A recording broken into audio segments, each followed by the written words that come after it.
Hey. There's a bucket hat. Bucket hats. Yeah. Hey. Manga chef yo ni bucket. What's the bucket hat? So I'm talking about hat. I'm can I have a bucket hat? Kende zako. Kwa SC. Okay, there's I've just wait. It didn't. Yeah. Daddy? You should be reducing it. Daddy? Daddy. Yeah. You. Daddy. Cool. Yeah, this one's complaining about the AC. You know when you sat here, come and sit and feel it. So when you sat here, can you feel it? Yeah. It's more like in your face. What do you do? You can sweep it. Sweep it. Does it when it does flip around? Yeah, but Okay. I'll try and fix it somewhere else. Because it's so into. I don't know, mirror. Yeah. It's coming straight at the face. How's that? How's that? It's coming. Listen. Better? A bit. A bit better. Yeah, but Also, leave you it at probably 20. make it go bit one lower. way or the other. One way or the other. Which way? Can you take it the other way? Yeah, now it's the other way. Which way did you? That's just precious. So do you want it more up or more? Do you want to try a bit more? No, we don't want it down. Can you feel it? Like it's right. Yeah. Yeah. So do you want it up? What's it up? Up. Okay, let's try.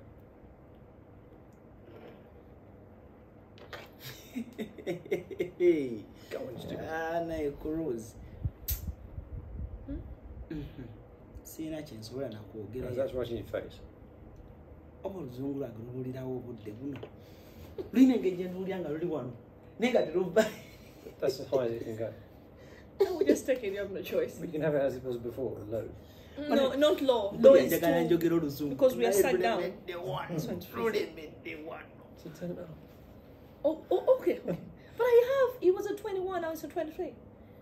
So we do. But 25 is going to be too warm. Yeah. So let's make it 24 or 22.5, and we'll put it down low. Yeah. So it won't go in your faces. Okay. Yeah, better that way. Yeah, that's all right. That's better, right? That's how you want it. Yeah. It's the room is still not hot, but okay. Making Alan, your is feet it cold. better? Yeah. Your feet are warm? Yeah. It's not even insults. Okay. You can just turn it on. He doesn't understand the thing you're saying. He just you're dying. He doesn't understand the thing you're saying. Jojo, ambuzi angange is it okay there? And you remember yes. So why are you dying? I said yeah. No, it's just because Mr. Say was speaking English, and I felt my English is here, but it can't really come out the way I want it to come out. I won't really sound like Mr. Taylor, but my English is here. There is no way you can Mr. sound Taylor, like him. my English is here. But I feel there is the way I want to express myself, but my English doesn't come out, but it's okay. My Luganda is here, but it never comes out. Mr. Taylor said his Luganda is also here, but never comes out. It never comes out. Oh, really? But thank you so much. Otherwise, today. Oh, what about if you're ready? Hey. What is serious? Hey. You know we've been on video.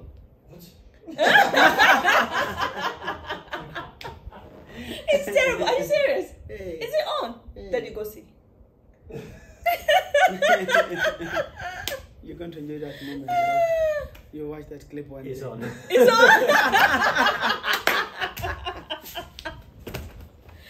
Alan. I suppose enjoy that clip. People will enjoy that session. Oh dear. It has been so amazing. You see the way we are talking? Now you bring Mr. Taylor here. The English is going to be here. But I can't really put it out. But I mean, we have to, regardless, we have to move. Okay. How are you, Jojo? I'm good. Alan, how is it? How is the going? Good to see you again. Are you comfortable? Hey, yeah. Jojo, don't use accent. No. Okay. Today we'll Don't use accent. No. Nine yabangereza. Nine yaba Nigeria. Accent gamuka. Dakuyo mwana Saudi jategeera. Okay. Yewe Saudi wali jategeera kubanga kakati waliwo tugenda wala nani kugamba ize kagamba ko kanyumira abera ndani mbatumiddeko nnyo mwenna ize nyonga bategeeza enaku z'omwezi 28 September tuli ku Royal Regency Afrigo Band Karonantongo Richmond Mary Ngabire Uncle Dan bakutekedde so be part of us tujja I'm going to be with Jojo Ketela yomu kwabo aba sponsorinze ne bagamba ati Richmond kwata bwoti omudala gwange so mwabagala products za Jojo mujje straight away products za Jojo zigenda kubeera ready abagala toothpaste abagala ekizigo abagala deodorant abagala lip therapy ne sabuni za fezonna tugenda webale nnyo tugenda beerawo ku mulyango nze ne Jojo nga tutunda okitegedde tonda beeyo ngate ndi mukola ate notandika kugamba cruise ate wazze kola tugenda kwa tukola sente ne Jojo but otherwise Jojo mukisa Jojo ndabye Mr. Taylor ngajja kuyira kawaii bya bulijjo nengamba Jojo bafekera apa tobasobola abawano ate mbasobola chokola nze tunyalinga banesi bako zirimo amasosobola nze namalayo Jojo ina ke ajofu naye sisuubira nti ate nawo omwala ndaba boba oliranga okoye nnyo ebintu by'okumenyekamenyeka emitima sala diro mfuna omuzungu kyolabyeko kiriza ate olaba kino by the way nze n'amagezi olaba gwakyogera kankoleke ne waba mama baby mama omwana wange bwolanga nkulumya omutwe funa omuzungu ne alani abazungu bonna si balungi naye Jojo kaleko nkubulira love y'omuzungu eyawukanamu anti ogamba ne bonna si balungi yes si balungi naye ekintu ekiyitibwa omukwano bagumanyi anti kisinziira wajja kulidde mulimu abali rafu mulimu abaninga abawano nga rafu copy tofunye original copy oli serious Jojo banji kati first kisinziira omuntu ensi gyakuli ensi ye kati kabula nafe fena kati mwemugana ne mugamba funa omuzungu like ekigambo omuzungu kigendera ku kala nti omuntu mweru naye jukira nafe abaddugavu omuntu agamba abaddugavu ne tulina America black Americans bayisa bulala kufa Abafirika tulina aba Caribbeans nabo baddugavu tulina n'abantu abavenge Brazil nabo baddugavu abamu then tulina ne mu Africa mwenyini aba Jamaica mbapajja mu Caribbeans then tulina ne mu Africa mwenyini nti bwokwata omu Nigeria omu South Africa omu na Kenya omu na Uganda omu Zimbabwe omu Togo fena tuli baddugavu naye tetuli kyekimu kati bwogamba abantu funa omusajja omuddugavu just because wafunyeyo omuddugavu omulungi tekitegeeza nti bonna balungi ne mu Uganda muno kati nga tuvudde mu byensi ne mu Uganda muno mukka omuntu gyakulidde ematalinga kati ojja funa omuntu yes ng'avudde mu family ennungi bamukuzizza bulungi ne mu Kampala mwokka nga gw'okutte nga tututa nga ne districts z'endala tetuzikutteeko tukwate Kampala yokka mu Kampala mwokka mulimu abaana ab'empisa mulimu abaana abatalina mpisa neffe omuntu watteeka tuli baddugavu bwe tugamba nti bano baganda mulimu abaganda ababwemula tulaba social media kuliko abaana ababwemula ku social media ninga baganda nakuliko abantu basonga byogera ebigambo ebyo nga muntu mulamu naye nga ffena tuli baganda so bwegamba nti abaganda babi ate bali abalungi ate bwegamba nti abaganda balungi ate bali ababi kati ekyo kyengezaku kunnyonnyola nti si bonna nti balungi okukinyonnyolako okinyonnyodde naye amazima gasigale nga mazima ga mulundi gutya anti ne mu mazima tulina abantu balina okiteeko nga abawala batomedde abawala bagendera kala ne beerabira attributes endala ku muntu kubanga kankubuli alani abasajja bonna kye tubagalako kyekimu alani ekintu kye twagala ku basajja bonna kyekimu buli mukazi first of all oyagala omusajja obuvunaanyizibwa teriyo omukazi asobola kugamba nti simwagala obajjidde mu kala ki naye nga wabuvunaanyizibwa obuvunaanyizibwa bwe buliwa omusajja akola ebyekisajja omusajja ng'akola ki ebyekisajja bye biriwa buli mukazi yalegadde omusajja ng'asobola okulabirira amaka nti ennyumba weeri nti ngisasula amazzi tugasasula ebintu by'abasajja ebyo buli mukazi abyagala so omusajja wajjira mu kala yonna ng'abikola good kubanga ekyo ekisooka ofula omusajja muvunanyizibwa abukwasaganya then omuntu yena buli muntu ajagadde omusajja amusupportinga support yeriwa waliwo financial support, emotional support, physical support ejira mu bintu bingi kati wano kano koolabye tomani wagamba afukidde kagundi no kawaine ate nga yeekubiriza n'agamba bakawaine kamukyala kaweddemu kagenda n'amwongerera tukatopinga apo kati eyo laavuke ate ne support mweri like olabanga like buli kimu n'omugamba nti kati ate nekera buli mukazi ayagala omusajja amufaako kati akukola byokufaayo ate kayo wafaayo omukyala wange enviiri zikaddiye yetaaga osiba endala kokufaayo buli muntu yagala teri kintu kinyuma ng'omusajja yeetuma binyuma jojo katulanga bogambe kawaini kaweddemu kanyongeremu yeetuma sinza agambye gundi nyongera yeetuma nategeera nti omukyala wange n'oyo ensawo ze ndaba akwata ensawo ze zimu tuyiteko mu ggukyamu naye ku nsawo endala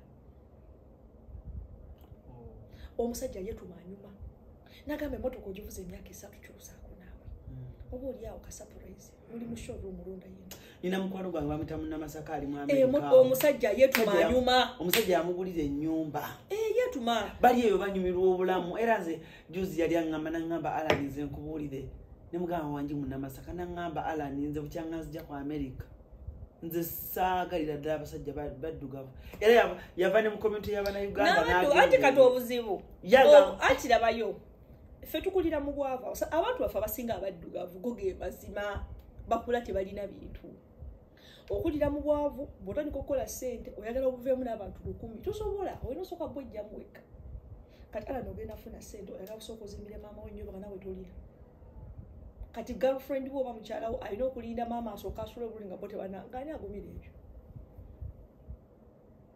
omuzungu kyatagenda kukola omuzungu asooka kwekulaakulanya ate nabatandika kukoda bakika kuba n'ebekika kye siba nabo by the way awo nawo waliwo point kati olaba ekintu ekiri nti n'abazungu balina ssente nyingi n'abazungu tebalina bizibu abazungu tebalina bizibu Alani ogenda kujja okola omulimu gwe gumu n'omuzungu nga mukola mu kampani probably ng'omusinga ne ssente ng'okola ssente omusinga naye talina bizibu ekizibu kyanoonya holiday nagambe Spain sinnabagendayo waliwo akatawuni ke bagambye nga kyekizibu kyo naye nga gwe ekizibu kyo maame waka sokoendeko maama sokoje ab'ekika bonna ebijja meeting z'embaga kwabyabumberwa gundi balina gundi school fees zaabuze maama mulwadde amabaati getaaga okukyusa senga yamize ejjirita mwana ng'oba n'ebizibu ka income kako koofuna kaliko ebizibu 1000 nga ofuna income yemu probably osinga n'omuzungu naye talina bizibu by'olina agenda kusooka okulaakulana olina okuzimba akayumba ate olina okazimba wano opangisa katubera Bungereza oli Bungereza opangisa n'omuzungu naye apangisa naye ate golina okuzimba akayumba ewamu ebbamunaanika kati embulira ogenda kubeerawo olina okukola ez'okugaba olimba jojo tebalina muntu abakubira ku ssimu zaabwe nti mpaayo meeting z'embaga bo bakola embaga talina mukwano gwe gwamenya abayita buyisi kulya mikwano gyabo wabuwidroolo nti gwe oli gundi ogenda kuorganizinga bya mmotoka namuwe ssente ti kwate 13 noonya emmotoka ezinatutambuza nti gwogenda kuorganizinga bya catering kwata ye 13 kwata 14 onoonya abafumbi ye yabawa gwe nanyini mu mbaga gwabawa bali banaaba nakola embaga basooka bagitulamu nga family ate family y'omuwala yesinga osasulira kyembaga yegula ekitete ky'omugole yegula ne kati ate ffe wano embaga y'omuntu mwena kiba kizibu kyammwe gundi agenda kukoza kifuka ekizibu atawaddeyo olina akunyiigira bakuyita ku mbaga y'abazungu n'ebirabo tebaagala ne bakugamba leeta gift voucher tojja ng'obuba bufulasika bwojja n'obugiraasi bwani ng'ojja obubirako obusepiti bwovuze oguze bufulasika obukopo bwakuluma tebwanuma byebiraba abantu bano omuntu najja ku mbaga ze brother yange yakola embaga ne bamwa flaska 5 buli omu yagula flaska eneetereka amazzi agokya byebirabo bagoba nagamba okoze embaga nti kyebirabo nabwagula ne mulimu flaska mulimu magiraasi mulimu bikopo Kaniko kabira bibiri pointless. Mama gift voucher eduka. Gift voucher ya Samsung agenda gule free. Gwembaga wajikolerawo. Nijukula Bungereza. Nekati fe twakola gift list. Twakola gift list. Gift list owandika birabo byoyagala. Hey. Yes. No wandika birabo byoyagala. Tinjagala chino nobiwandika bakugulya byokka biri ku gift list. Oba mnogamba bosanga gift list nga bagiguze ate gift list bogulako nga kivaako. Kati mulina okudduka gift list bwe uploadinga mulina okudduka mu bigule. Kubanga bivaako ogenda okukomawo ng'ebyebbeeyi bye bisigaddeko. Nesaalinako kirabo kirali wansi wa pound 10 tekyaliko. Kati tewajjusa kubanga tewatukolerako mbaga wano Kampala. Yaki mbaga yange. Ani ngambo gireetako e Kampala. Tukusanyukireko. Musanyukireko biki? Ndi mbufumbo bwange munansanyukirako nga bufudde. Naye Jojo gwe tomanyi bufumbo bwange bwe bunyuma. Tebina kye binyuma. Endulu. I wanted something simple. Nze ala ninga bunda be very minimalistic. Nnyo njagala omuntu nga buli simple. Sagala bintu. Bayirawe gwoboto woli. Sagala. Nze bitu ange bako biti. Sagala bintu. Nze n'engoye mba n'ensawo 3 engatto 5 obugoye 6. Sagala. N'abantu sagala bivulu ngende ku concert abantu bangi bamponyirira. Now didn't hear ngina kugamba tugende wa Irene na mubiri. Nalikenze because I like her as a person. Ye nga mwagala ng'omuntu. Ye nga omuntu Irene mwagala. I would definitely have attended because I like her as a person. Tugenda Majarona. Nedda bambi. Saturday. Nedda. Wajja kuba busy nnyo. Serena. Ate Irene ennyimba ze singa nzimanyi za Luna sizimanyi. Manyi kitooke kifansalira. Nedda waliyo tiketi bazigula we zikulaba. Nire bukumulya laavu nkusaba otuninge no sigiri yennyini. Sijja kulimba sirumanyi. Tomanyi tiketi? Irene yenze nsokuyimbirayo eziwera. Naye Jojo wefuula bwefuuzi sefuula nkubulira amazima tekati nefule kirase tu kankulage kugundiza haja Aruna mu biro ande datonda kade tono na mbozi yakatagaza ku YouTube oteka kunsomesa teka wanse simu to Jojo tugenagena mushaja Aruna mbiru mbako tulino genda Jojo right it's going to be a Saturday mbadde nkusaba gama Mr. Taylor nti ono ye muyimbi betulina banakinku one of our best male abayina amaloboozi amalungi mumanyi n'ennyimba ze sizimanyi tato mulungi oyafaayo mu makage yes ojaziyimba zonna manyi kitooke kifansalira lukka tugenda ddukuba simanyi lwe tulukole bweru bate muhizo kugamba nti lwe manyi nga narusulu negwe by the way on a serious note janko mu event ya Hajaruna nalize nende okay na nyumiro you gonna no okay let's buy a table tubeerewo kale Let Mr. Taylor n'abaana. No. It's going to look yummy. Ate katolaba already nina nanga bayimbi bange benjagala. Buli muntu alina abantu be kaswa ategena muyimbi. Omuyimbi mumanyi simuyina ko buzibu nyate simumanyi. Nkutwale muya Wizo. Wizo mbozi nali mwagala nga aline radio. Atabo nyimba zonna zimanyi. Aha. Kati Wizo wanga nnaku z'omwezi 2. Bale shonga nyingi nnyo. Hajaruna wa nnaku z'omwezi 9. Chameleon wanaku z'omwezi nga 3. 3 siriwo. 3 August. Ate niza Chameleon, ate Chameleon ye sobola okugenda mu show ye naye. Kubanga ennyimba ze nzimanyi. Agenda kuba ennyimba ze mmanyi. Kale onkoze bubi nnyo ku Haji wange. Haji mwagala ndabe ebintu byakola ne ennyimba zimwe sizimanyi. Sigenda kulimba. Yes, anti njagala nkwala oziike. Sigenda ziika horo. Ate live gundi siyemu ng'ennyimba siyemu Haji malobozi muveeko ande sigamba dobozi but it's like when you learn the song kati let me say rimba lona romanyi kitoke kati nga already kitoke tudwa kumanyo tuliga actually the romanyisa neze sikenda kulimba music wa most gundi simuuliriza abana Uganda simuuliriza nnyo Kati Jojo muyimbi kye goberera London kale n'owuliriza Grenade official. I don't know a single song of his. Ani? Grenade manyi nti wali girlfriend wali boyfriend was somebody but that's all I know. I don't know his songs.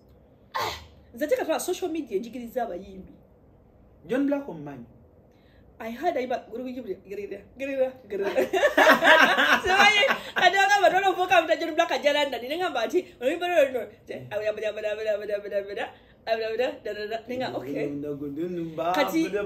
Katola na utomi manyi kati mugambo rimba balu chabacha siluma ibura kati manyo bolu cholu. I don't think Fameka. I know him this way. Ahimba chimbuzi. Fameka. Ati boy you get oluyimba nizo kuba mumanyi. You get oluyimba olu common. My woman is my property. Think your boyfriend wa shira. Byali awo webicho kati mumanyirawo. Let me tell you something. Like people here, Jojo Taylor tumanyi akola biki. You know what I mean? There will be people who say Jojo mumanyi ye Jojo akola biki. Nga akumanyi netamanyi chicho okola. Seba to mumanyi. Yes. Enyimba ze zalinga za 9 minutes.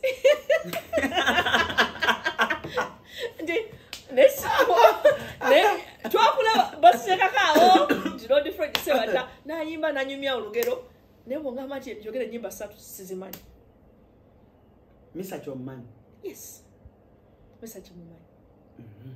The message simanyi nyimba nyingi. I think I could do maybe 3 or 4 songs of message this simanyi nyingi. Spice Diana. Yes, Spice man. Shiba mumanyi. Abo katuma manyi nawe. Abo because you see them around. Karokasita mumanyi nasigena ko nesimanyi nyimba ze. Nina Rose. Kanina akamanyi katono kawanvu kalabika bulungi. Nesimanyi kayimba. Sigena ko yimba simanyi. Luyimba re. Okay, gwe nyimba isatu. Billboard. Mugenda mutya. Njagala kusa ku Billboard kipande. Kati zekakule omuntu. Lydia Jasmine. Lydia mumanyi nene simanyi nyimba ze. Why chibe owulirize Kampala? I don't listen to that music. Sigena kulimba. Owuliriza ki? When I'm in my car, ntekako Capital FM ya UK. Era abayimbi ba UK bonna bambuze mbamanyi. Tet McRae, bona abana abaliko bamba manyi. Because the music when mpuliriza every day I'm going driving around, I just radio angebera mu Capital FM. Bwembeera bigundi on my Spotify when I'm working out. Esegeza gwa abayimbi omanyi bali abedda. Manyi abedda because we used to listen Juliana, Bobby Wine, eranze olaba ne Sizamani mumanyi. Kubanga Sizamani ali mu gundi ze zimwezo. Omanyi kayimba chaka Sizamani. Angela.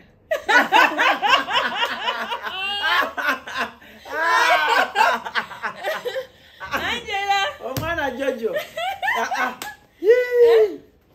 Sizamani omumanyi. Rabadaba omumanyi. Rabadaba mcham. Rabadaba omumanyi. Nsula olunyiriri n'endukyusa. Kubanga emyaka gyabwe gy'emyaka gye twaliko. Bwe baaliko bwe twaliko ne bana bapya abazze. Bapya si bato. Music wabwe actually simuwuliriza. Eyanze bwe ntekamu Ugandan music. Ngenda tekako Chameleone. Banko playinga playlist yaka. Actually King Saha simumanyi. Ani? Simumanyi nnyo. King Saha? Mumanyi ne simanyi nnyo like sitekanga kawo nentekamu ennyimba ze zizanye.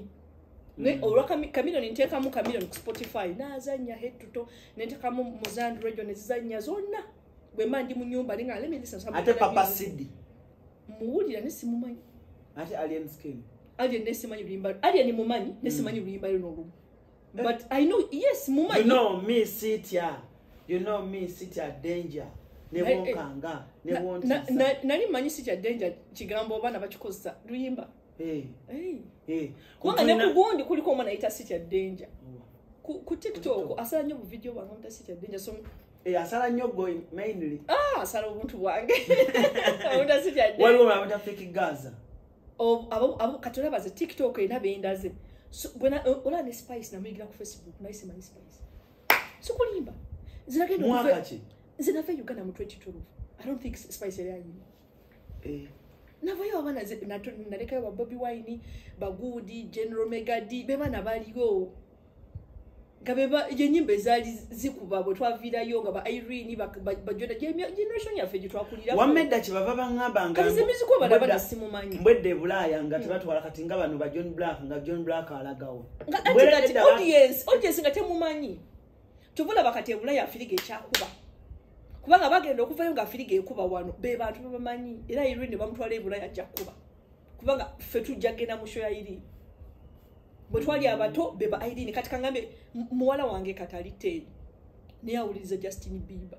Awuliriza nyimba z'abaana emyaka egyo. Justin Bieber ali mu 20s mukuluko ku muwala wange. Naye ye akuze music gwawuliriza. Ne bwanatuuka ajja kuteekako music ki wa Bieber kozi gwe yakulirako. Kale bawala toyina de ka music cafe ko bawaka akabana Uganda. Semukuba. They have their own stuff. By na Spotify ya will came into ebya UK. Kale government industry ya Uganda kale church kunyumira. I watch and any dramatic, you know.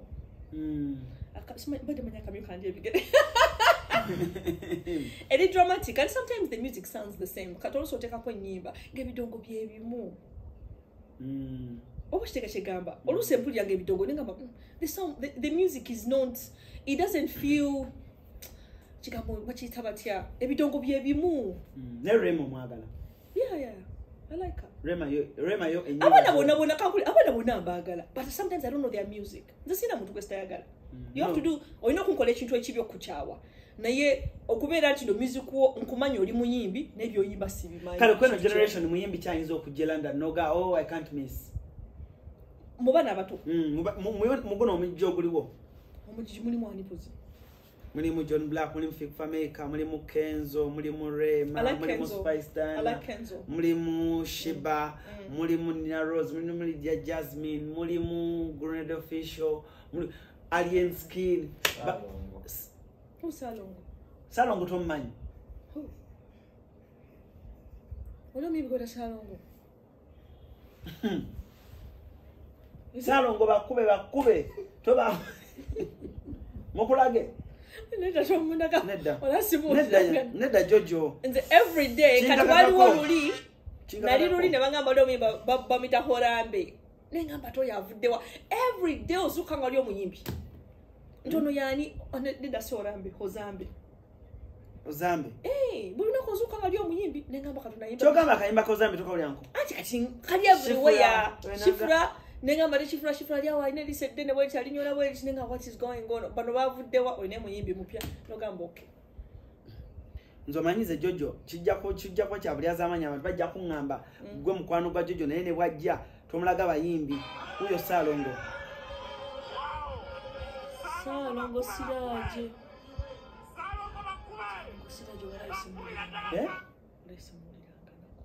toya Salongo Siraje bakube oh the number one vocalist Salongo totya muntu kuli anti katolaba. This is the thing Alanye abantu bolaba you might go into kuba balaba ninga zisibalaba kituufu nze bwenteka ko nange nina music wange bwenjagala. No, yes, Salongo is a joker. Just anti but still never bali serious ojja kwesanga though we are all in Uganda nga mulimu abantu abatamanyi mu Uganda bangi ate bamuliranga nabo kituufu kati nze bwenteka ko music kajjukira social media only shows you things you show interest in. Era interests zo bekulaga tegenda kulaga abantu botalagiza interest in kati ate nechala ekulaga based on your location bwembeere eri UK katulaba bwenaze wano TikTok yange ndagaba na Uganda bemba desimanyi yes it shows me TikTok bano nze nabira abantu guntomanyi ku TikTok ngamba simuliranga nako kuba TikTok yange tebandaga ne by the way nange manyo okugamba TikTok abwati ngasimuliranga ko ngasimunya kubanga mu news feed yange tajja ate bwe mbasi kumanyi notajja mu news feed ng'oyitawo oba kavidio ko ne baka sharing omuntu because bwe mba following kati nga gwe Alan no sharing ekintu awe ngendo kimanya chukiraze genda ku TikTok yange so follow ngana abantu 10 I don't even have that means abantu olaba nange mwenye nto following ku TikTok yes so ku following so follow ngana abantu 10 that means abantu no benina benda bebyabwe that means siraba bintu bingi ne ku Facebook bwe kiri Facebook asira ba followers bangi ntinganze be following that means be following abatono kati abo bokka be bandaga ebintu boba followers bango baba friends boba ta posting ebintu ebisigenda bila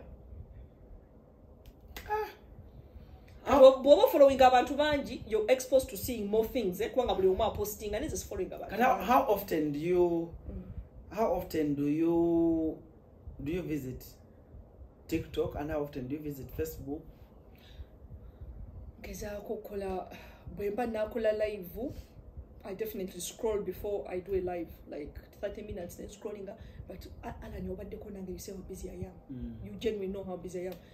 Eno parking ebintu byo eno oli mu orders. No one on the Uganda necessity. Twali twakajano ne mujja ne mugenda abana mu abasanga bagenda sugundi ne bakomawo.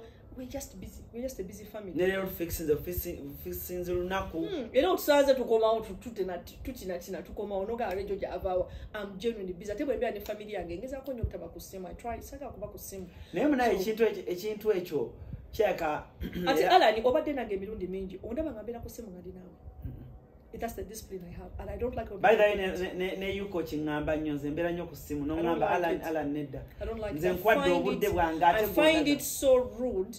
Kati muze n'entandika okubeera bwenti. I find it rude. You're only here for 1-2 hours, maybe even 3 hours. Togenda kusula wano. So time ujolina blessings the sicha guys and then tambula no muntu nakwata simu ye. Nemulanga ali ku social media nga wendi. I walk away. Saka kamanyi. It's rude. It has botwala omuntu out nakwata simu muvile. You're there to spend time together. Akola kyo ku simu. Ala noze kundaba. We're supposed to engage to ogere. Buli ka topic to ogere. Ate oli ku simu oli ku TikTok. Come on. Kati obyoso wabikola ngoli weka. Kati wendi. You ignoring me. Ze kataze bitu ngeza ko nyo obutabikola. Ne kwa kazomanyi wanga chimanyi nkolera ku simu messages ku TikTok zimbuza jojo duka lirudawa jojo toothpaste tumufunye tutya. Kati sometimes toso ako ignoring a simu yo for too long. And genuinely zemba busy. Nino kola ku clinic. Wembera ku clinic. Okola treatments z'abantu bakuba mpiso bakola biki toso akuba ku simu. Katula sezeho kuwa kamyo massage.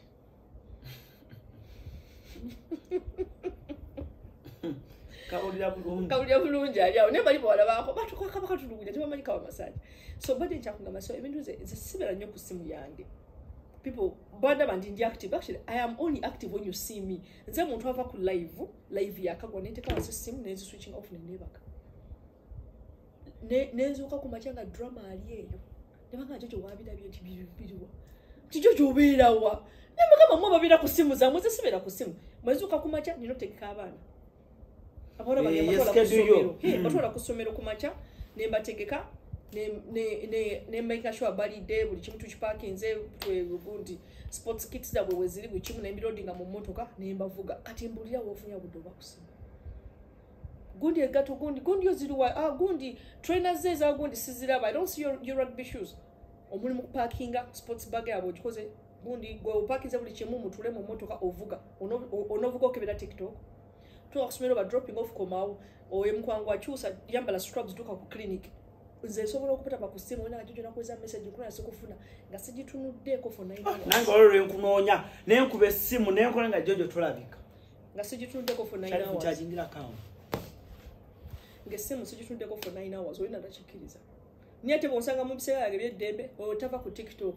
That's the day you've seen me go na katina schedule it ku Thursday bana bava bamala activities awe 12 ninga mwamitera ngena kola live between this time and this time katugoronda abantu ozandisiba ko but actually that day has been booked for me kubanga ne social media tumwetaga because for me it's my marketing. Nejo olabika ne mukuzali bwe wali wa mukisa ebintu byonna olabanga birimu omukisa nze ndi wa mukisa era nze bwe mba nkwagala ala ne nkwata ko bwenti omukisa gwange my spirit flows into you bwe nkuta my spirit flows back all over ebizo byofuna olimba kawaine kawadde munali badde neyogane n'emisa ekali wankalete katumye omwami alina buwaini bwange bwampa kamutumye Daddy mutsenga nawulira omuyita daddy daddy w'abaana daddy wammwe anti kati abaana bamuyita daddy nange no muyita daddy kati aliko muyita daddy ze muyita ensubuka bana ekiri wano e Kampala abaana bayita daddy gwe Alani mwena mwina muyita daddy wane baba bayita mami mwena muyita mami so kati nze mama wange ajje Bulaya nga muyita mama abaana baze kuyita mama twalina ne bafe nafiirwa baawe nga abantu bajja namwandu ali atya abaana nakumuyita namwandu abanenga mta namwandu taliwo kwanga bawulira kye bakuyita abaana kye bakuyita kye bagenda okugenderako Kaguni ko baliwo kamuyitemu keteremu ya George aganye okweteramu mu baana mwe Kagundi kawaini se bagenze eri ayite daddy ajja ateekemu kawaini nzo mukwano kati mbabulire omuntu oyina ogwa mulaavu n'omuntu akwagala Jojo osituse n'ova wano ogenda oti daddy akuteremu waini nga nawe osobola omwejjira n'ojja n'omweteramu Nipoli sewa mine naye katebe bintu bye katawuliranga gwa mbaza alinza omuzi okusamutuluto teyebase abadde bali ku ssimu ye akyatuluna obudde bukyali daddy alingena leeta kawaini omusasirako ki anyumira okulabiramu. You didn't even finish yours. Where did you go? No, I was in there carried away watching TikTok. Okay. Chichi, obadde otya? Kubuulire Jojo. Ati gwe mukisa gwange. Omanyi abantu bagamba waliwo lwe wagamba ekintu ne bakiwakana. Ti Jojo olina omukisa. Gwe n'ofuna omusajja akwagala n'obeera mu bulamu bw'oyagala n'obanga gatoli bubi kati afa bannayuganda ne tunyiiga. Olina okunyiiga? Tugamba nti alina kuba bubi. Anti kati abantu bamanyi ebintu by'okubonaabona wakiza nti obonyeebonye. Alani nze bazaala n'omukisa ennaku njuwa ne sigiyiseemu. Ennaku njuwula ne sigiyiseemu. Kati gwe kaŋŋambe kati ku Bulaaya kale tewabonaabona. Nayinamu buli muntu woba akatuuka olina challenges z'omeeting kubanga oli mu kifo kipya ne sisobola kuyita kubonaabona. It's just a challenge because you're in a like in a new area. Thanks, Dad.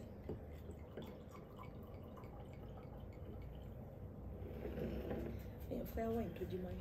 Wait, I need to get a uncle. Uncle Kafkati. Can you meet the Jack Funo want to go in Kafkiramuntio? Ategeere nti nabaddeko mu bazungu.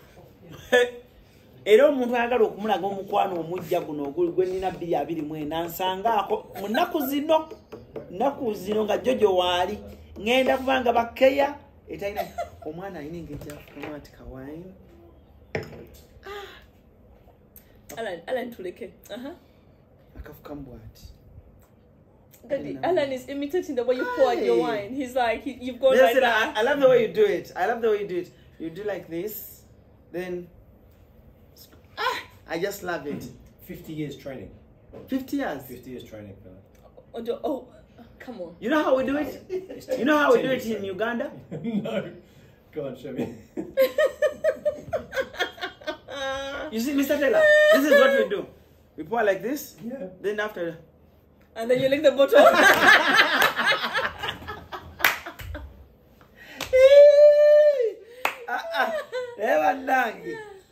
Jojo, you're my big sister.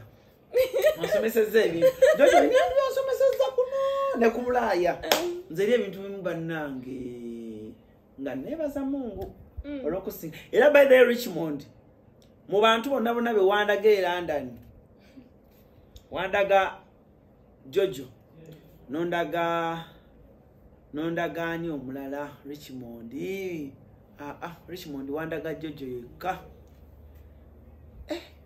Anna namukwano gwange mitala tefa Hadija ali eyo London naye akwagala nnyo. Is it? Yangamba nze kanyumira kali lively ate kwogera amazima omanyi wane London tulina obuzibu bw'abantu beefuula kye batali abantu baagala osanyusa abantu naye nga babi. Jojo wabatakwagala ne mugana no mama awuliriza oli Jojo bade Jojo manyi kikwagaza abantu kubeera open. Nekatolaba. Nze mbeera zange katolaba yo personality yange. Okimanyi? Nze okumanya ndi open ne bali bankwana. Nali open. Wera we mbadde nzija. Wanyumiza ka story ako nga bakwana. N'oyogera byowasaba. Ne be nali nkwana. Nabagamba nze n'ontwala nze. Ngamba tolina sente ogirondeka. Ennaku nagirese eri. Wabagamba otya? Abatolina sente bagira bandikamu. N'abakwana nga tebalina sente. Ate nga abatolina sente ankwanira ki? Kati ga mazima. Kati kankubulire. Okujja ko olina ekikolimo ovudde Uganda third world country obwavu buli wali bukukinadde ng'otuuka e Bulaya ng'ofuna mwavu muno kikolimo kyekyo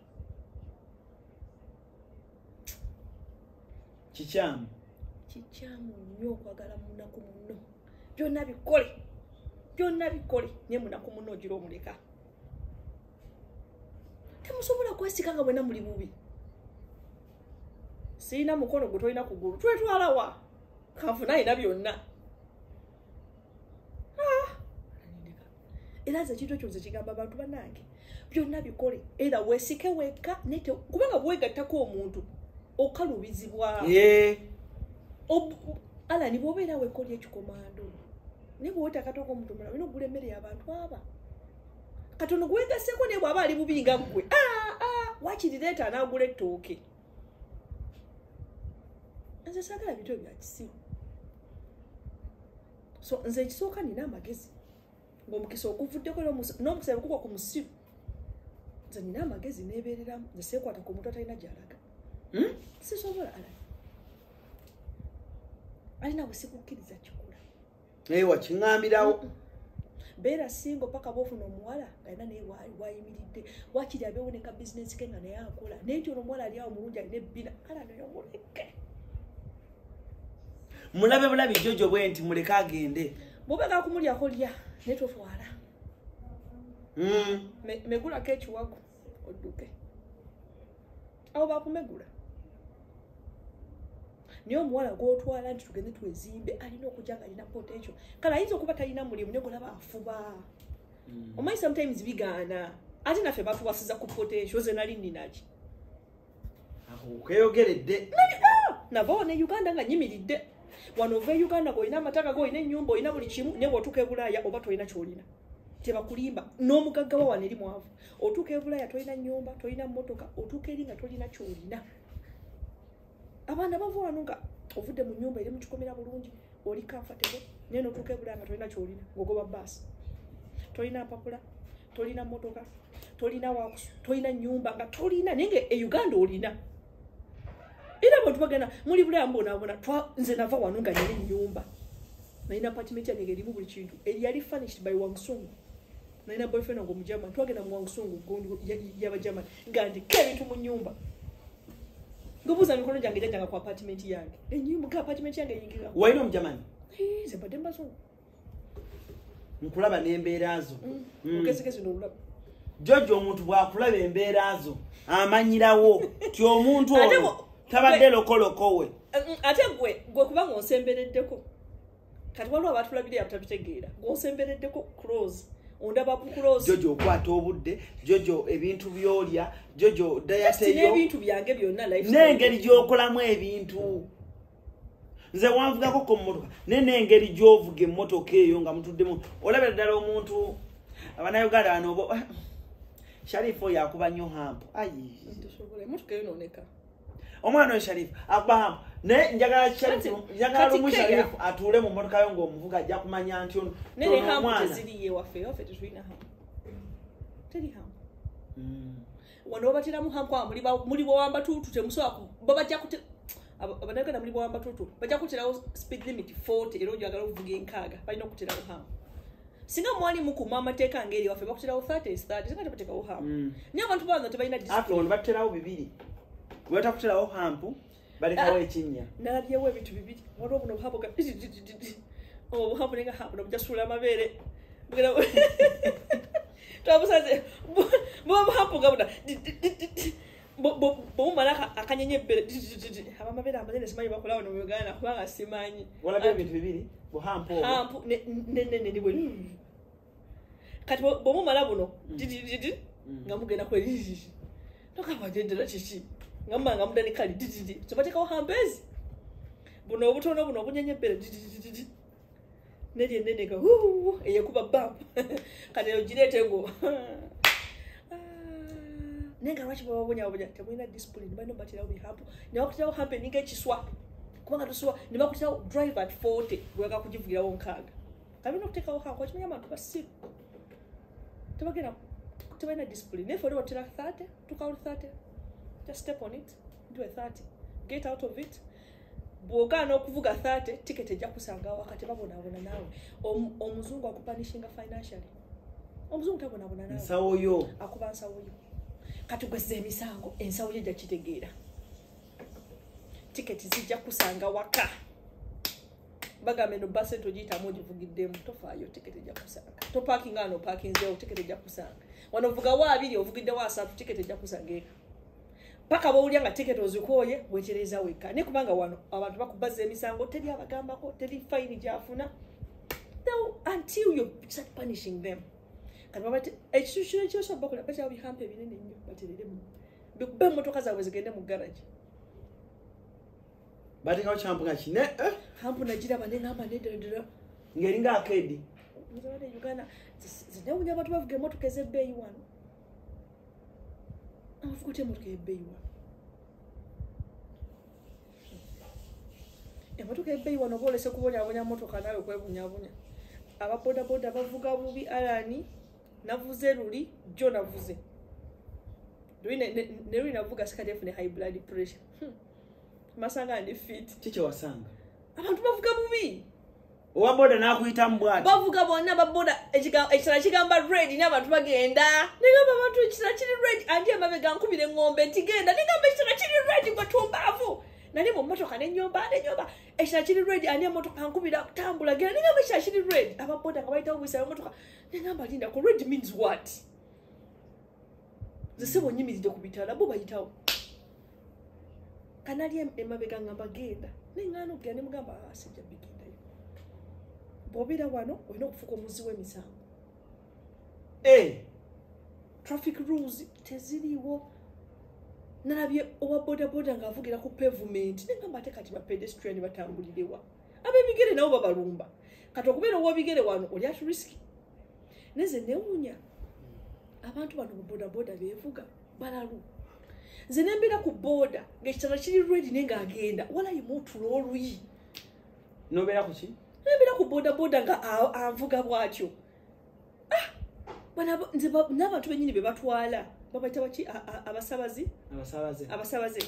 abasabaze bennyini nabo balina ekizibu okkiriza otya omuntu okuvuga bw'atyo ng'olabira ddala there is no value for life bano bayimiridde n'okuvuga omuntu n'ava kati emmotoka zidde eno nadda mu leeni eri ezidde eno bwe ziti twali tuvuga nga baboda bakkirira ffe twambuka okola ki sayidi zeeno sewanuwe naye ng'abalumbye kyokka n'omala omukoona nga kuliko atuddeko omusiru atudde kuli alaba onazza emisango naye bamutwala naye ngamba ne bana abasaabazi nabo basiru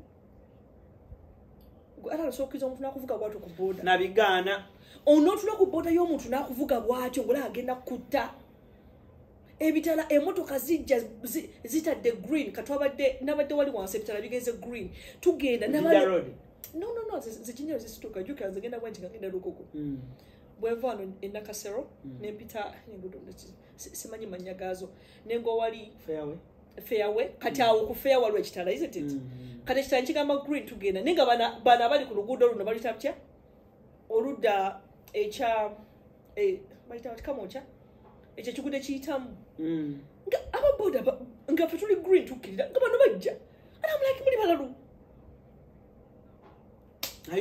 emmotoka zibagambye stop naye nga ababoda naye nga embuzi zitudde kuli bazitwala kati ng'ofa ebintu byekisiru ogenda sasula ssente akuvuga talina value for life naye nawe gwe batwala oli musiru nze kati abasaabaze bennyini twakola research ng'abantu abasinza okumenyeka amagulu abasinga bali emulago boda nga babodaboda abavuzi oba abasaabaze n'abasaabaze basiru boda zimenya abantu amagulu kubanga ana tosobola kuŋŋamba nti ntuula ku mmotoka omuntu n'avuga ku piki omuntu n'avuga bwati bitala nebigamba nga mmotoka zonna ziyimiridde ye n'asigala busigazi ng'ayitamu seriously kyokka no bwe babakwata abantu abennyini abatulaba nga bagamba ne bannange omukazi musajja munaku wayiriza abaana be kamere working tukitegeera okukola si kwenvuma ze nvumirira anti kyeŋŋamba babakwata envuga embi awo nga ku electoral commission bakwata ababoda abavugira ku pavement naawe twayiseewo twabadde yesterday twagenze for dinner restaurant eri awo la chateau the french gunda la chateau waggulu quality village bikoze bitya twade tuyitamu kemotoka banene wali nga tewaliwo any order so zijja nga kyekigenda mu maaso wanalinga omulamu kubala bubazi natunudde ninga bannange Uganda ofa tonnatuuka Uganda ofa tonnatuuka bw'oba oli wakwangala myaka 6 bw'ojja Uganda ofira ku 3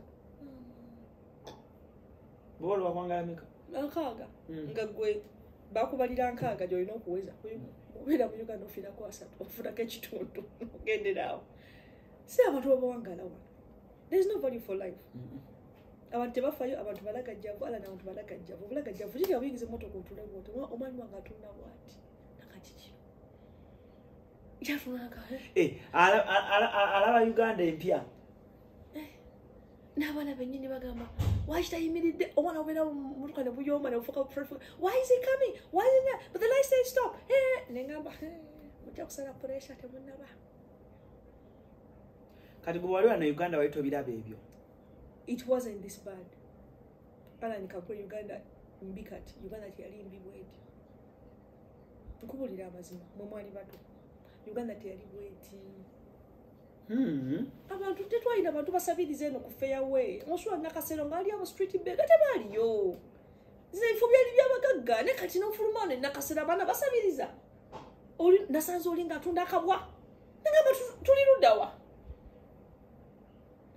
abantu bakoma abasabiriza nga balinga eri ku Jinja Road nga tebambuka eno ng'eno wali quiet imagine state house eri wali ogira twawula kikomera ne abantu basabiriza nalabye ekipande Dr. Ali nti awonya lava gobabbye business eziganye ekipande kiri wali ku state house negamba nedaddala ensi inagifuga kugamba Uganda teyali bweti buli omu akola bibye nange naze nengange navuga nange nafuga lirule nenyingira emmotoka nenga kankalabule wavuze mu kufo byaffe byekiyayi ate nakolaki bw'ovuga ebyekingereza wano ova mu mmotoka nga bakuwujja pressure zikubye tasobola kuvuga round about yo amateeka gonna ge twasomye UK galekeeyo buli kimu kyomanya about driving kireke wali ku airport yingira off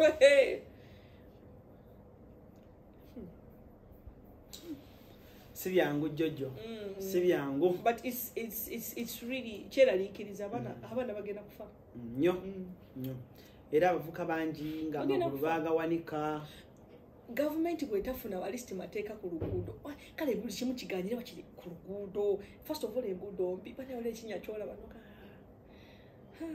ekyo bakitambala naye wana abantu bavuga emmotoka eza wansi waliwo omuntu alina kufera Makex kaba zezimu ku motoka za wansi Toyota ono olw'okuzina Lamborghini ezemuka eziri wansi wano ovugirawo Lamborghini ogisaaba ola twabaddeyo 40 ng'ebinya binjeyo bana ng'ebinya biri ku luguudo lwa 40 ebiki ebinya ngenda kuddayo nkola breast lift sirowooza nti bweva Uganda amangi alina ebbeere liyimuze nga basunze ebbeere lyange balisunze nnyo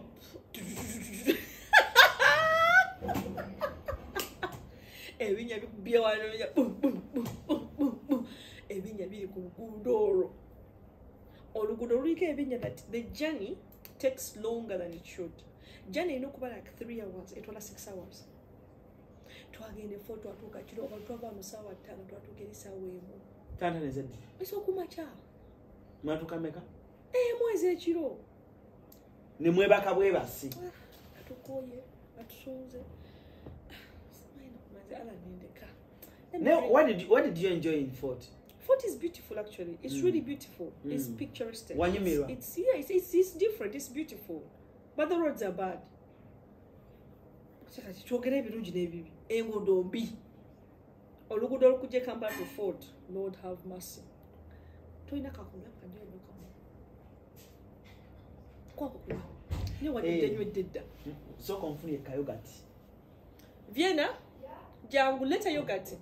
Bw'omugamba jangu awulira. Yana kyatamanyi omuntu. Leta yogurt otina spoon. Bw'omugamba mu Luganda awulira. Tuzanjogedde luki. Kabikuleetera obuliri. Wala bwankuzizza abaana. Muli wano temwagala kwogera Luganda n'abaana. Nti n'omwana biki. Viena, ye gundi biwe Alan. Muleka muwe. Wa Alan yo. Data mundi. Viena wewe bali. Thank you. Thank you Viena. Yeah. Naye Jojo. Omwana muleeta oyo asomere kuumeeyo omuyigirize ku bulamu bwa alabe ku side endala ey'obulamu. Abaana baleeteko wano basomereko mu UPE asomereko ku bigere mu bigere nange saabisomeramu amaaleko amanye nti obulamu bukyuka ngale agale ennaku eyo omwana oba omuyigiriza bulamu bulala tewali bulamu bwabayiga. There's no glory in poverty. Nange saabiyitamu naye twabiyitamu sasomerako mu bigere nabiwulira ne saabikolako kano kayo kati mwazenako kuviira ddala yo kati wa wano munemba tawooma oyagala eryenvu oyagala eryenvu lyenvu what osaliremu sayiramu yo kati eryenvu oh yeah or you want to put granola kyekyo it's a cereal Viena can you bring let a granola Kevin, there, in front. Wow. What is granola? Anna. Richmond now. Awali ketchup ya check out. Nangu niyo kugamba Richmond. Ngena swahili wa Jojo. Richmond ya bileta bino byonna. Mugamba ngena swahili wa Jojo. Where the ketchup is. What? Ketchup. Look where the ketchup is. At the back. At the back. Check. There's no granola. Ask Daddy where granola is. What is granola? It's a cereal. Ekola chi manyi gakisajja.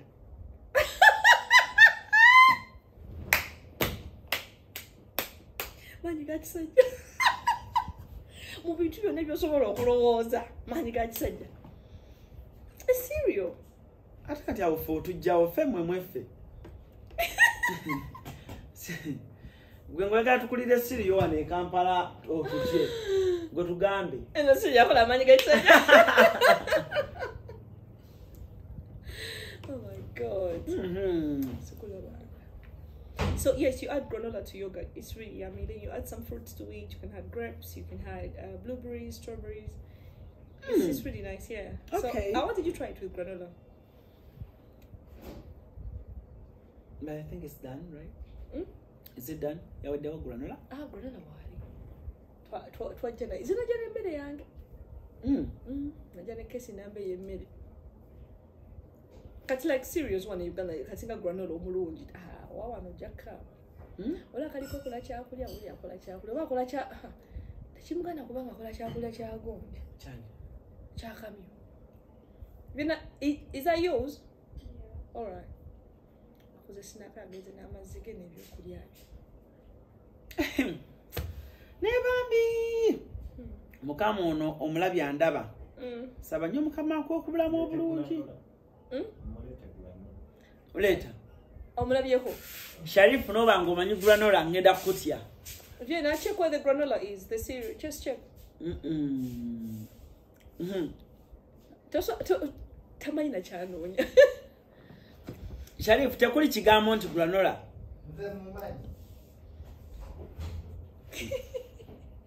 Just swala. Owomera. Batugambe granola. Temina ku chocolate. Chocolates bichi. Yeah, but you know that is granola. You don't seen it. Okay. Can we have a chocolate bar, please? Just bring us one chocolate. Check it in the fridge or in the cupboard. Check in the fridge or the cupboard. Cupboard. Yeah.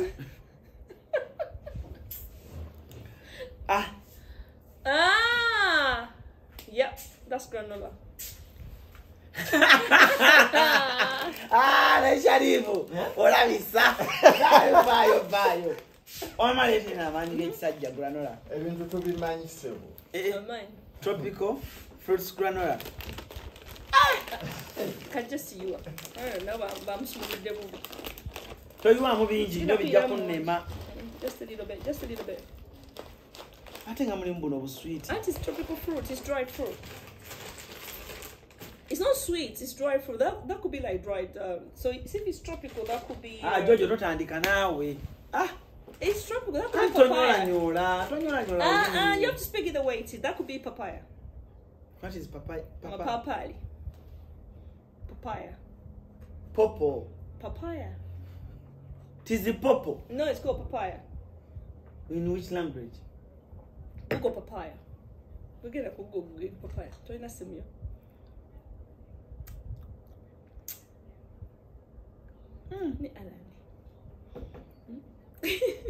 Malo manji. Malo, it's good. So you try the yogurt with granola. Add some more fruits. You get some more bananas, strawberries.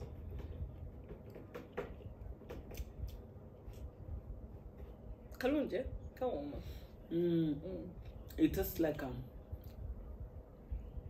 Mexican fruit.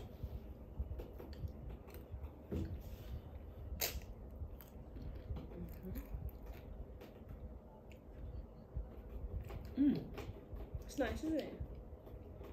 Isn't it? Not bad. I can really take another sip.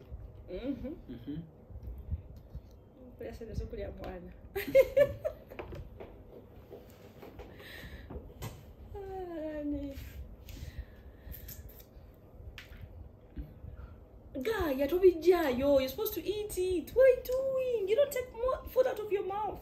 When you put it in there, it doesn't come out. But some of them taste weird. Yeah, it doesn't, because it's your first time, so what will be not be money. It's nice. Kinda. Vienna Jamu Zayo.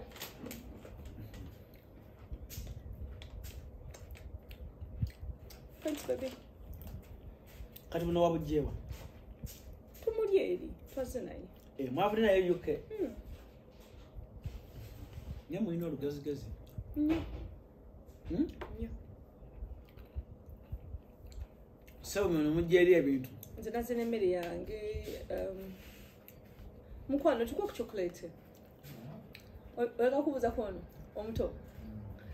Avi, no one say hi to you. Vienna, let's have chocolate. Abagenyi batubere muwe ku chocolate. Let's have chocolate. Avi alina beauty spot, eh? Kala.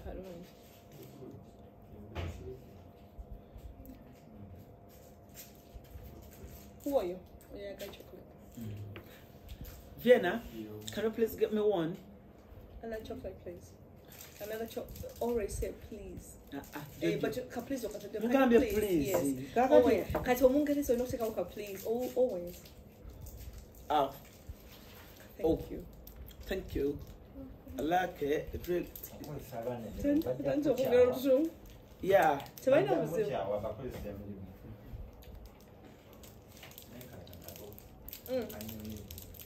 Hello? Right. Kaluji, kaninga dole. Mwe Sharifa akana kajoja akatoka mu nnimiro okulaba. Bwa abantu bangi bakaaga. Olimba. Kanga China. Kalungi nnyo. Twaka importinga kuviira ddala Saudi Arabia. Yali omuntu yali munene nnyo.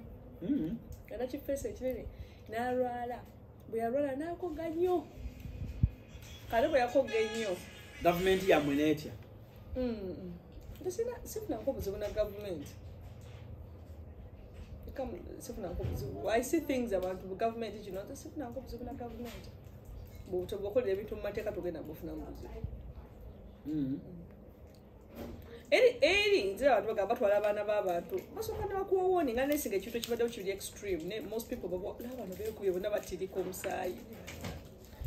You're Flaviachi. Sakas, it's a saga blood. Okumoti omubiri. Exercise. Utunebe nga tukomya pa mu gym. Bannanga abantu bali mu kunsumbuwa ku ssimu gamba jojo.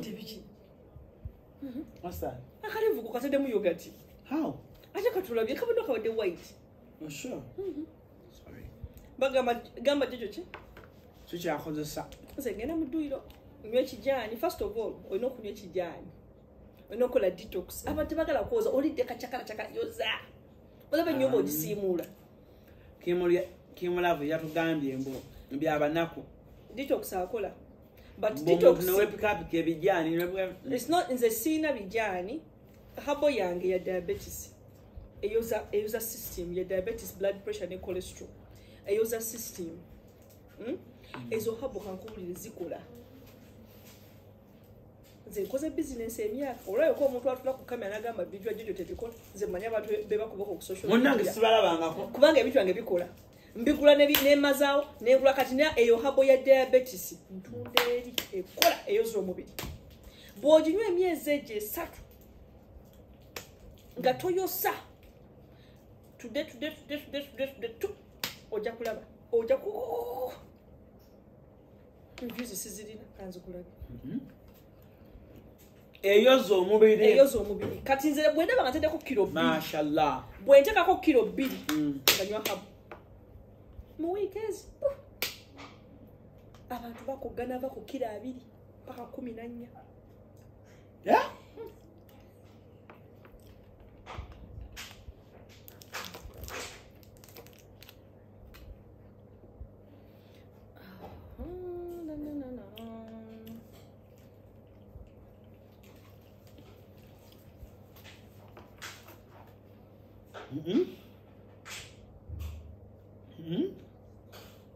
muntu y'omu njagala mubiki muntu y'omu bwati bwe yali ate ono omusinga n'obukulu bwato bwali kati London mwaka gumu London wa London nibuuzira niba London tebu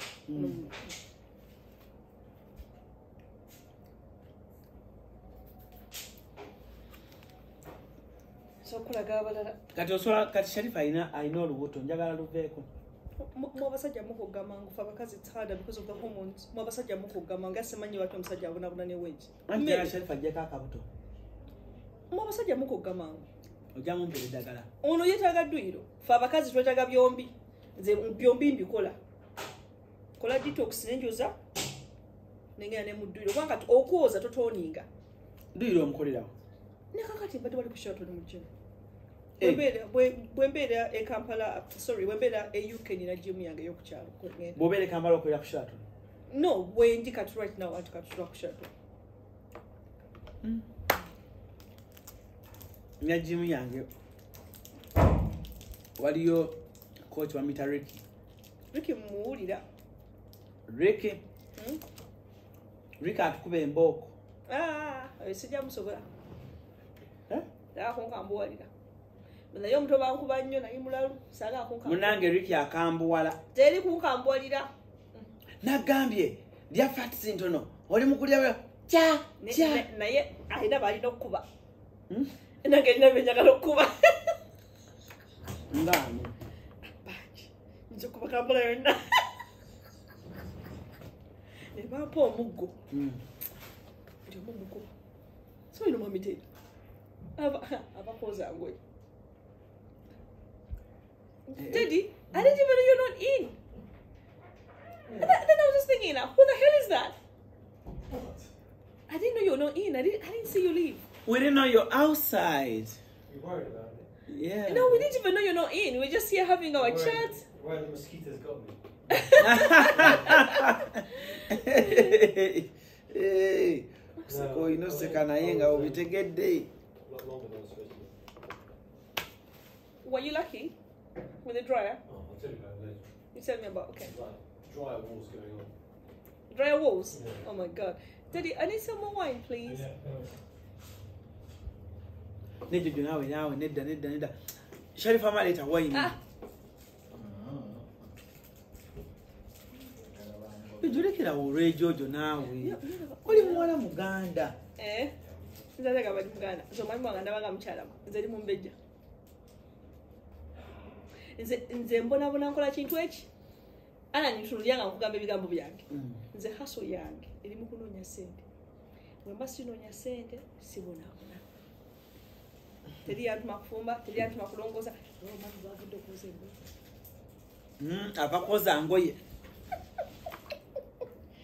onagamba ddogo tutudde wano olaba omwami bwava okoza engoye komawo n'ekisero agenda tuula wali azigolola azizinge buli omu mwezi zala namalayo era nze ku mwami wange nfiirawo nalonda gold kati gwe n'okola mulimu ki okumanya ye yalonda gold nange nenonda gold omwami twelonda gwe n'okola mulimu ki nfumba nenongoosa tukola naye kati kankubulire mu kyemutategeera buli muntu alina byakola tewaliwo nebyo byakola nange mbikola awaka nkola londri naye tebiriko nti olondri wagundi enjawulo eriwo ku bufumbo bwammwe nti okwoza engoye kwa mukyala wantu tukirina azisookako yazooza njagala nnyo engeri gyawuliriza bawala be nga yonna kyamugamba. We've been here, they're doing snacks, they're doing their midnight snacks. Really? Yeah. Thanks, Daddy. Tokwana mwami wange nkulaba otunda bulala. Shia. Awo ate sinnatuukawo. Totuukawo. Tulaba weewuunya kiki kino. Okyali mukwewuunya nti ne bano gye bali. Just nkwagaliza bisima. Mbirina. Muwangale mukadde we. Ne nze Alani nze ndi wa mikisa. Omwoyo n'eddensi. Emundu naziza kugumbulula. Jojo baana babiri tebamala oli muwala Munnayuganda. Mulekera okuzaala ng'obumyu. Oli muwala Mufirika. Mulekera okuzaala ng'obumyu kitegeeza ki? Ate n'akakamyu ngenda katwala bakalaawe. Sagala kunzalira ano ba. Jojo, osala otya abaana babiri n'omala? Bakumala, mulekera okuzaala zaala. Quality over quantity. Omulembe guli abantu abazaala like 10 years ago bali bazaala ku baana. Ne kati mbona omulembe gwa life is expensive.